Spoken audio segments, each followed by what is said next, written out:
So how's your $10 beer? It's awesome. I feel like I've had it before, though, so maybe it's not that special. Welcome back to Rated Radio with your hosts Lexi Ray and S-Dub. If you're new here, we're about to rate something the kids are listening to these days before we get into the artist matchup you came for. And we're going to do some storytelling in the middle to keep things interesting, so be sure to like and subscribe, give a 5-star rating or whatnot. Basically, let us know we're making your day less dull. With that, Ray, what Billboard hit were we dumb enough to listen to? Well, we were dumb enough to listen to Creepin' by Metro Boomin, The Weeknd, and 21 Savage. What'd you think? Well, it's official. I am old, and I feel like I've said that before. But I remember when this sample track by Mario Winans was playing on the radio back in 2004. While this is a fresh sound to the song, adding that classic Weeknd chorus with trap verses, even though they revived this oldie, maybe this is one you could have left in the past. 3 stars. Okay.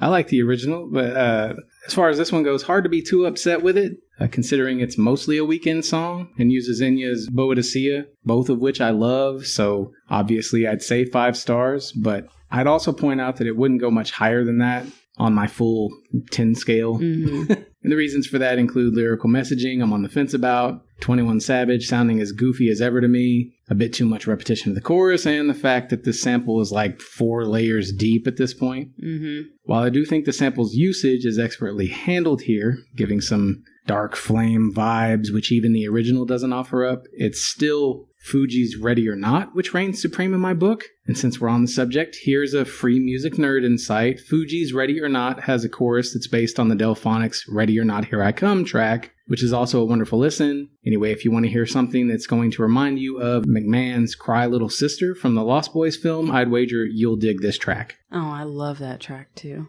I just couldn't get over the fact that it was a word for word, sampled. Literally, it is the exact same words in the chorus.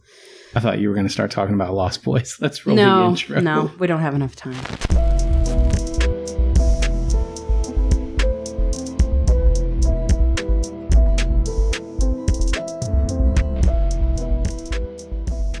Who do you want to start with? I actually want to start with Hozier today. All right. And you heard that right. Both of these artists were in our jam jar. Yes. We'll get back to your pronunciation music nerd stuff. Yeah. Kelly had this artist as one of her top 10 in our jar. And then Dashboard is one of my sister Katie's top 10. So that out of the way. Let's see how many people we can piss off today. I'm still going to say Hozier. Sorry. That's fine. I know that it's been up for some debate for some time, so sorry.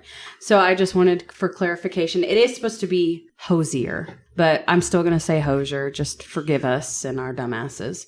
But the first album that we covered by Hozier was the self-titled album, Hozier, from 2014. This was my top album. Middle. I gave it 13 5s out of 13 tracks. Damn, this so am good. There it is.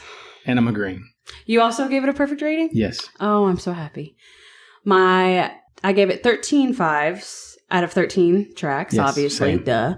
And my top track was Angel of Small Death in the Codeine Sea, or I could not choose Cherry One. In a Week.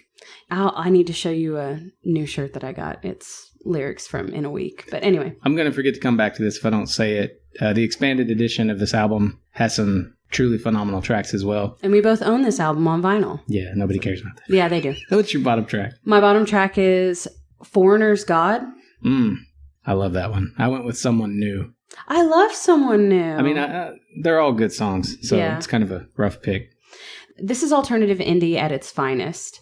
Hozier's gruff, soulful, and bluesy vocals will pull you in as if hands reached out from the wet dirt and pulled you under by your bare feet. In addition to his entrancing vocals, you are treated to not only romance and poetry in his lyrics, but a surprisingly gritty and sexy sound on other tracks. A couple of things that I want to note is growing up in the countryside of Ireland, in the town of Bray, he had a lot of space to scream, which he often used it to strengthen his voice, which... Not to do my own horn, but as somebody that has also been in those neck of the woods, there's plenty of space to do it. His dad was also a blues drummer in a Dublin band, and they are actually called Free Booze. So get you some free booze. Maybe you'll run into Hozier's dad. Thought I was going to have to pull you back for a minute. Nope. Like you were way out in the fields somewhere. For me, Kaleo meets Jeff Buckley with tons of Irish soul. Then you've the sensually poetic lyricism blended with Hozier's dreamlike voice to consider. I think a few fives are on the weak side, and the music isn't always as engaging as I usually prefer, but this disc remains novel and is aging like wine. Highly recommended. Like cherry wine. Moving on. Moving on to the next album by Hozier. It's Wasteland Baby from 2019. This was my bottom album. Top. I gave it 11 fives out of 14 tracks. 14. That's another perfect rating. I'm so excited. My top track was Would That I, but I have to give a runner-up, and it will be Movement. Okay. I appreciate you saying both of those things. I could have seen that maybe when I first heard it. Yeah. Top song for me is Shrike, and if I have to give a second, it's a very close second. It would be to Nina Cried Power. Okay. All right. My bottom track was Dinner and Diatribes. Sunlight. Like Sunlight. His powerful vocals with the accompaniment of a full choir is the perfect combination. His almost velvety smooth combo of bluesy and southern gospel mixed with the roots of his Irish heritage make for a most pleasant experience. But that only makes for one half of the coin. The other half makes up a slow and sad, but sensual and darker Mr. Hyde to Hozier's Dr. Jekyll. But somehow, finding the perfect balance where both sides feed off of each other and work together in harmony. Something about the way you said, but sensual. But sensual. Sounded like but sensual. Hey, like whatever you're butt. into, man. More rhythm, less blues. As a general rule, the fives here aren't as heavyweight as many on the debut. But the whole of this is much more satisfying in the realm of instrumental depth. It's not apt to be remembered as fondly as the self-titled disc, but it's superior in a vast number of ways and remains one I have trouble turning off once it's on. This album has B on it, and I don't want to move on without saying if you want to see that song on a whole nother level, because to me, on the album version, it reminds me of the How Bad Can I Be? Like, like the intro is pretty close. So I want to recommend people trying the acoustic version because it's completely different. Yeah. And it sounds like a completely different song to me. And I think the acoustic is way better. Moving on to our third album by Hozier. It's Unreal Unearth from 2023. This was my middle album. Bottom. I gave it 12 fives out of 16 tracks. 16. We have a perfectly rated artist. Sorry, I can't contain my joy. My top track was Unknown. Damage Gets Done. And my bottom track was Son of Nyx. All Things End. See, so here's the thing. I've been playing a shit ton of Hades. Okay.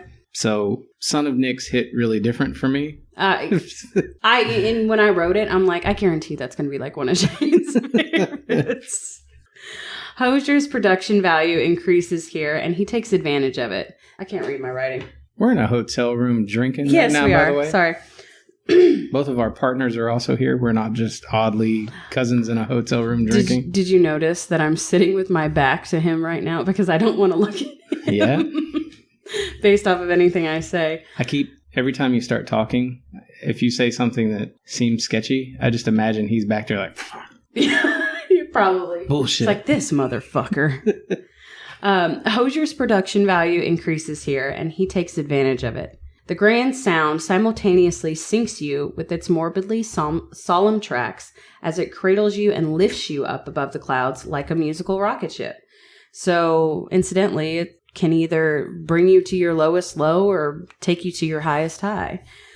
Hozier's ability to move any listener stands true in a very big way. An album written during the pandemic and based on Dante's Inferno's 9 Circles of Hell. It's dark, eclectic, experimental, routinely downbeat, very folkish, yet also has moments reminiscent of outfits like The Fray, Imagine Dragons, and even the 1975. It's every bit as strange as the cover art would have you expect. It's easily his least accessible album, but it's still quite impressive considering this rarely sounds like much of what he's released before this. It's not going to land with just anyone. I'd readily recommend it to fans of high-minded atmospheric roller coasters, though. Speaking of that, this is Blue's favorite album. So I want to make a note of that. Yes, and I apologize for saying bottom. It's okay. It's still a perfect rating. Yeah, y'all probably already know this for past listeners, but the reason why I chose Hozier is because he was my number one artist for last year. He was also Blue's number one artist for last year, and depending on when you're listening to this, I will be seeing him shortly at the end of the month. We have bought tickets and we're going to see him live. I thought you were talking about Blue for a second. I'm like, motherfucker right behind you. Yeah, he is. He's right there. Some similar artists that I want to compare Hozier to are artists like Noah Kahan, Chris Isaak, Lord Huron, Vance Joy, John Mayer, Ed Sheeran, Bon Iver, and Florence and the Machine. On that note, I would add that you can really hear how much Nina Simone's Sinnerman influenced the sound of Wasteland, baby. Mm-hmm. One collab that I want to request is Hozier and Childish Gambino, because I think that they could make some seriously funky, soulful music with each other. Smoke up, Johnny. Yeah. I'm sure I've recommended it before. I will always recommend, if you're unexperienced with Hozier's music for some reason and you want to start with a visual, look up the live of him doing To Be Alone, just by himself in the cathedral, where the camera's just spinning around him the whole time. It's fucking fantastic. His music makes me feel like I'm sharing a room with someone who doesn't want to leave the bed on a Sunday. I like that. Hozier's music for me reminds me of why and what it means to love my partner so much. Are you about to start crying? No. You had that look. No, he's sitting behind me. And doesn't. I talk like this on the podcast, but he doesn't fucking listen to the podcast. I can offer no better compliment than to say that I think of Hozier as a spiritual extension of Jeff Buckley. Sure, you're getting lots of Ireland soul attached to said extension, but I'm of the opinion that this only adds fuel to that warm and inviting flame of a funeral pyre. Hozier's talents with lyrics and melodies are undeniable, and I suspect he'll continue producing winners for however long he chooses to write. One of the best things to have hit the music scene in a long time. Last thing I'm going to mention about Hozier is when I thought I was being smart, and I'm like, oh, we're going to cover all of Hozier's discography. Motherfucker went and released Unheard right after Unreal Unearth and fucked my whole plan up. So if you really want to listen to Hozier's entire discography, listen to what we covered here in addition to Unheard, which is his newest album. With that, we're going to take a break.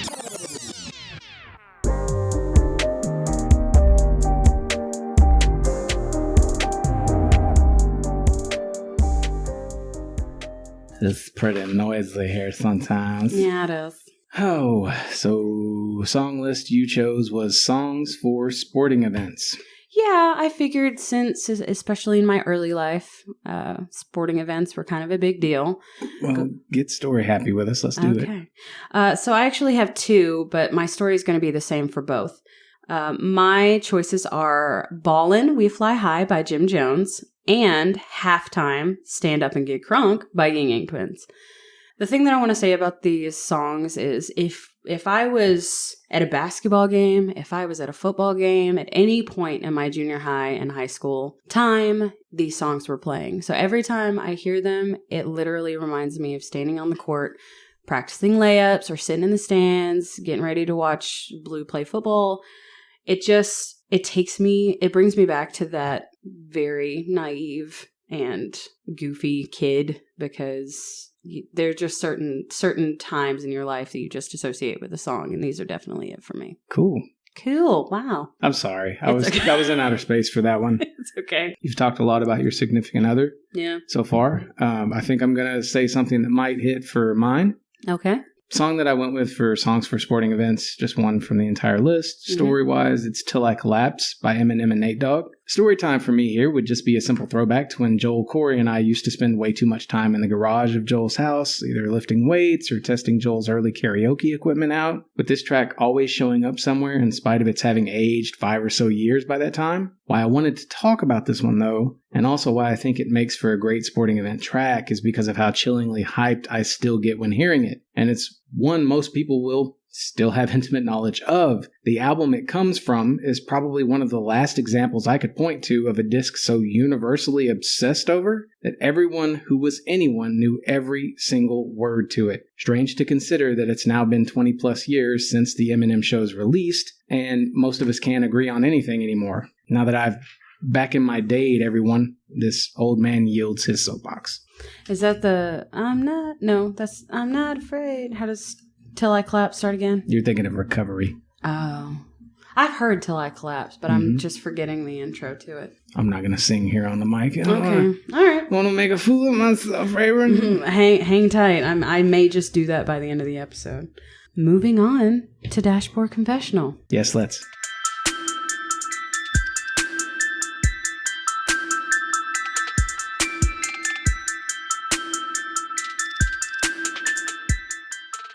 Should I pick this bone right at the beginning? You pick whatever bone you need to. You know what? Let's just chill. I was triggered. I'm not normally triggered, but I knew the moment you picked something like Dashboard Confessional. See, Hozier, I love Hozier, right? I'd list as one of my top artists for sure. The thing is, he's got a limited number of albums. Yes. So it was always going to be, we cover what we can, pretty much. Yes. Dashboard, it's a little more touch and go. I know, and I had control over what albums safe to say, covered. One of these... All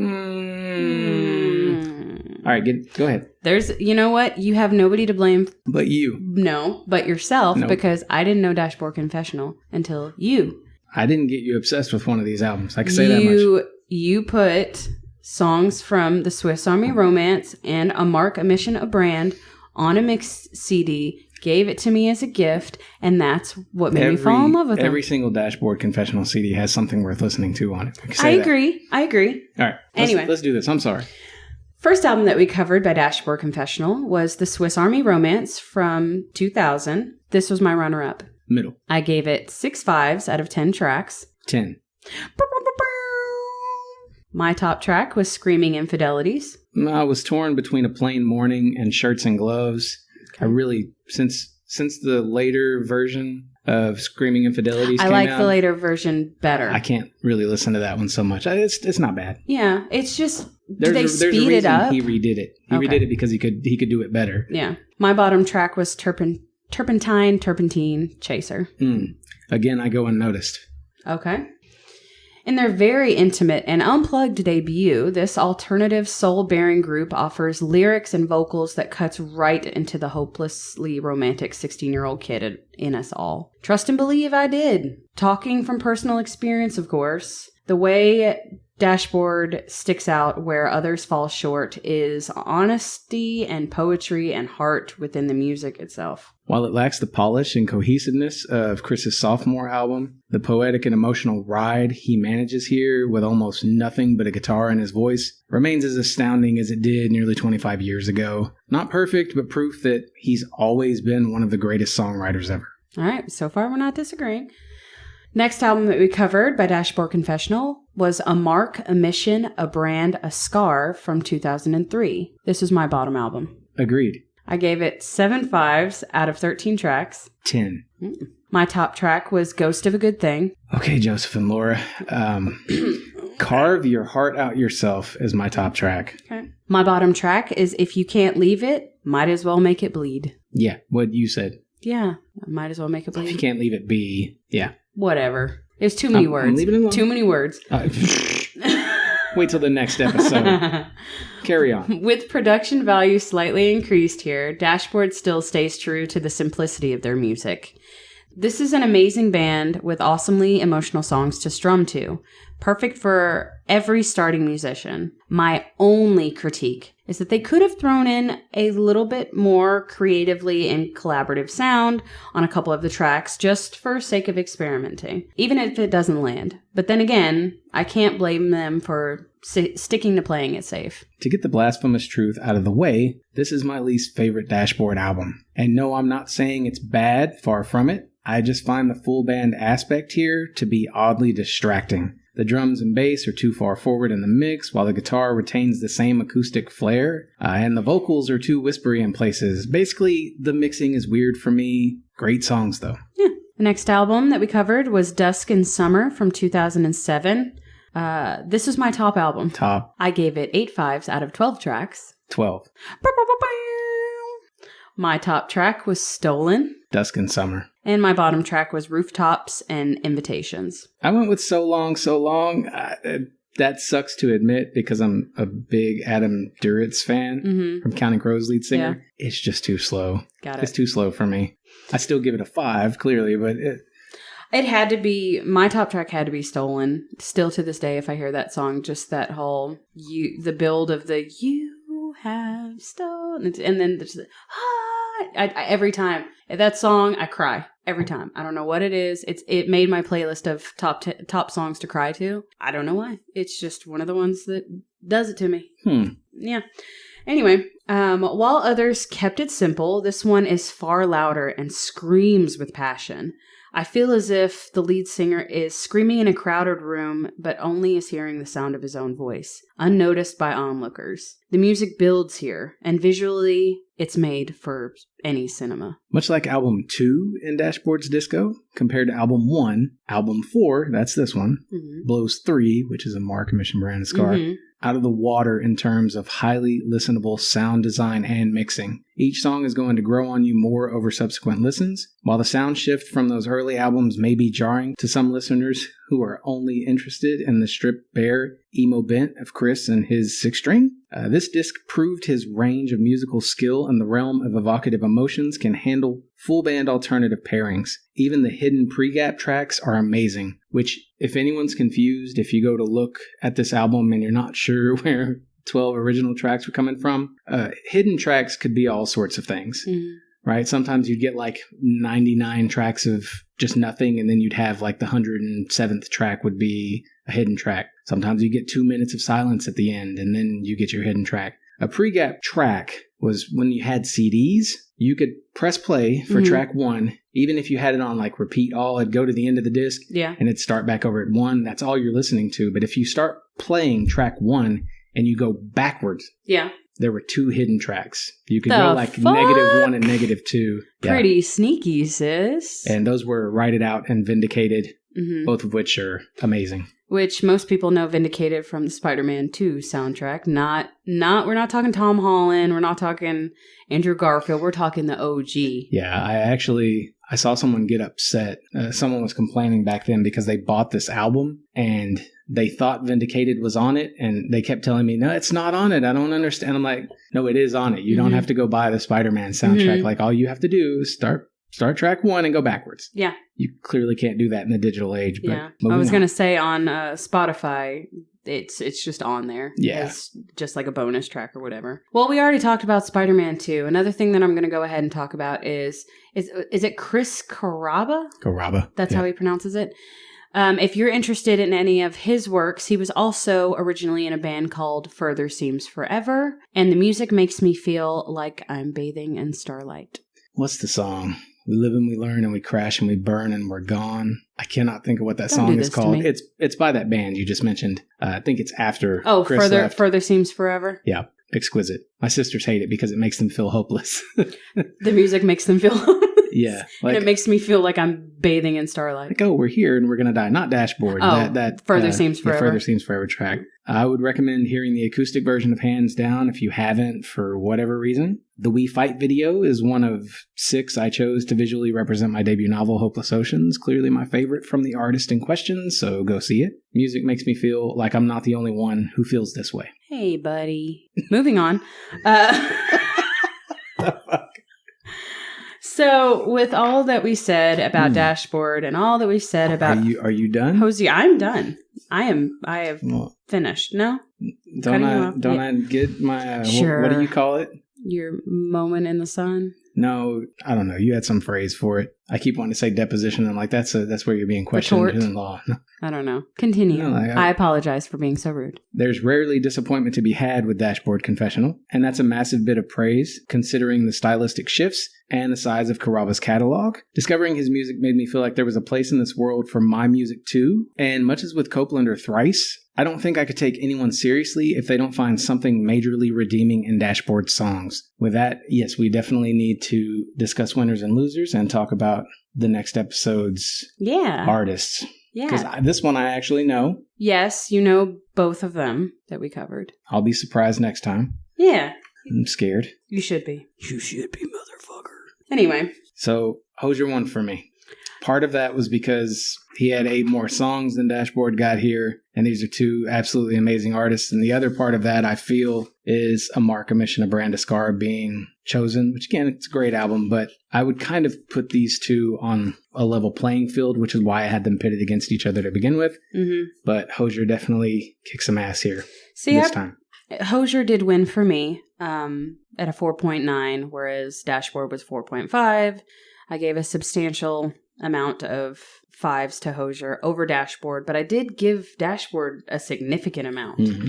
So I just, you know what, ask me in 2 years how I feel about Hozier's music. I'm really vibing with what he's doing right now. And it was a no-brainer for me. But there is something nostalgic to me about Dashboard. It's like I'm wrestling with the person that I was and the person that I am now. So I think that in addition to Dashboard making good music, I just will always be able to connect with that band on some sort of level. Okay. So it's starting to feel like therapy. Let's tell me about the next episode. Let me tell you about my mom. No, just kidding. We don't have enough time for that. Sorry. Anyway, so you wanna take us out, Shane?